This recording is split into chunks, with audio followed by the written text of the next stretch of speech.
Assalamualaikum warahmatullahi wabarakatuh. Perkenalkan, nama saya Farul Rozi Daulay dengan NIM 2524055 dari Prodi Pendidikan Teknik Informatika dan Komputer. Nah, di sini saya akan menjelaskan nanti beberapa materi. Sepertinya ada 5 materi. Yang pertama yaitu multiplexing. Baik, yang pertama multiplexing. Multiplexing itu sebenarnya konsep dasar supaya satu jalur komunikasi bisa dipakai banyak data sekaligus. Nah, kenapa ini penting? Karena kalau setiap data harus punya jalur sendiri dan jaringan bakal penuh, mahal, dan ribet. Coba teman-teman bayangkan ada satu kabel internet seperti pipa air. Kalau satu pipa cuma bisa dipakai satu rumah, itu boros banget. Tapi dengan multiplexing, satu pipa bisa dipakai banyak rumah. Jadi airnya diatur supaya semua kebagian. Dalam jaringan, data dari berbagai aktivitas, misalnya browsing, nonton video, chattingan di WA, maupun mendownload.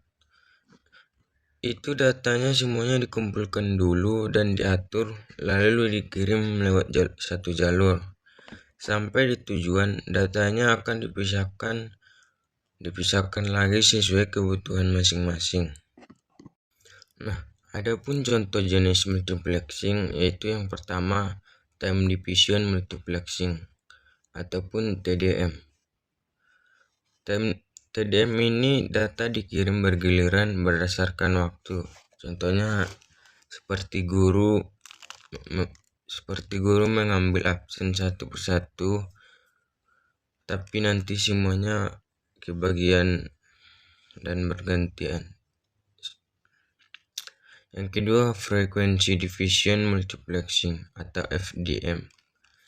Data dikirim lewat frekuensi yang berbeda, mirip dengan radio. Satu radio bisa banyak channel karena beda frekuensi. Yang selanjutnya, statistical multiplexing.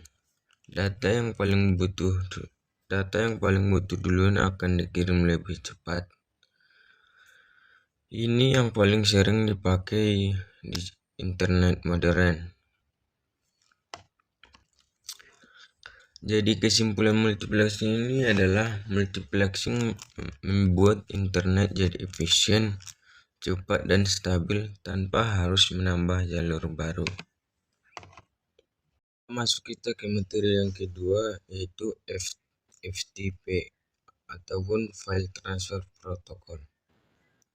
Nah, FTP itu aturan atau protokol khusus untuk mengirim dan mengambil file lewat jaringan. Jadi bukan cuma asal kirim, tapi ada tata caranya. Biasanya FTP ini dipakai saat mengupload file website, backup data ke server, download file besar dari server. Cara kerjanya begini, komputer kita sebagai klien, komputer tujuan sebagai server. Nah, klien login lalu memilih file, kemudian mengupload atau mendownload. Contoh penggunaan FTP ini dalam kehidupan nyata, misalnya kita punya website. Nah, file website itu tidak disimpan di laptop kita, tapi di server. Nah, FTP ini dipakai untuk memindahkan file dari laptop ke server. Ada contoh aplikasi FTP ini. Yang pertama, Fligila. Aplikasi FTP gratis. Tampilannya mirip file manager, gampang dipakai untuk para pemula. Yang kedua, WinSCP. FTP yang lebih fokus keamanan, sering dipakai admin jaringan. Nah, adapun FTP punya kelemahan, yaitu data dikirim tanpa enkripsi, jadi bisa disadap. Sekarang ada FTP yang lebih aman karena pakai enkripsi. Nah, jadi kesimpulan dari FTP ini adalah jembatan pengirim file jarak jauh, terutama di dunia server dan website. Selanjutnya yang ketiga, DNS ataupun Domain Name System. DNS ini perannya sangat krusial di internet. Tanpa DNS, internet bakal kacau. Nah, DNS itu adalah sistem penerima nama website menjadi alamat IP. Manusia ingat nama, komputer ingat angka. Nah, contoh, kita ketik youtube.com, komputer cari alamat IP YouTube, baru website bisa dibuka. Contoh DNS server terkenal, Google DNS 8.com.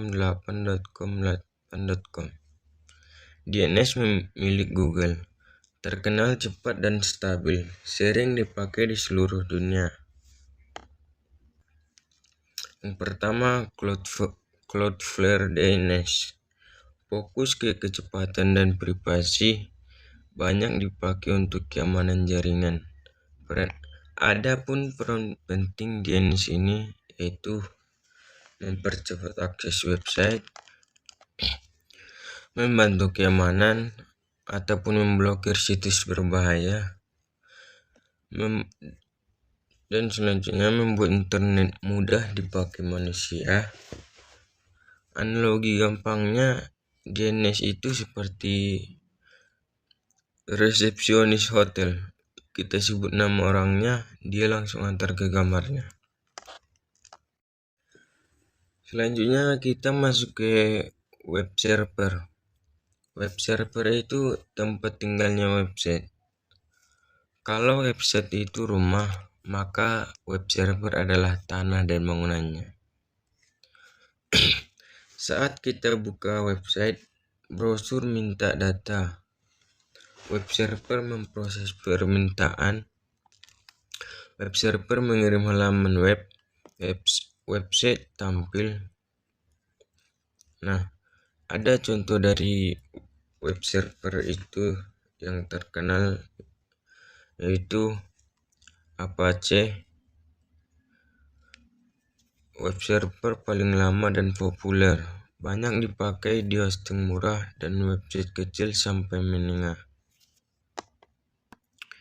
Yang kedua, Nginx, web server yang ringan dan cepat, cocok untuk website dengan pengunjung besar seperti portal berita. Selanjutnya, IIS ataupun Internet Information Service. Web server buatan Microsoft biasanya dipakai di server berbasis Windows. Web server ini bekerja 24 jam non-stop.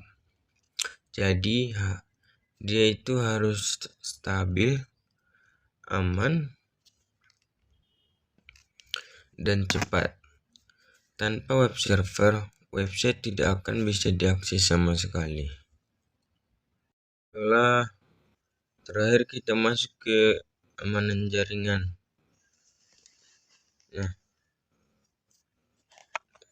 Nah, keamanan jaringan itu usaha melindungi jaringan dari gangguan dan kejahatan digital.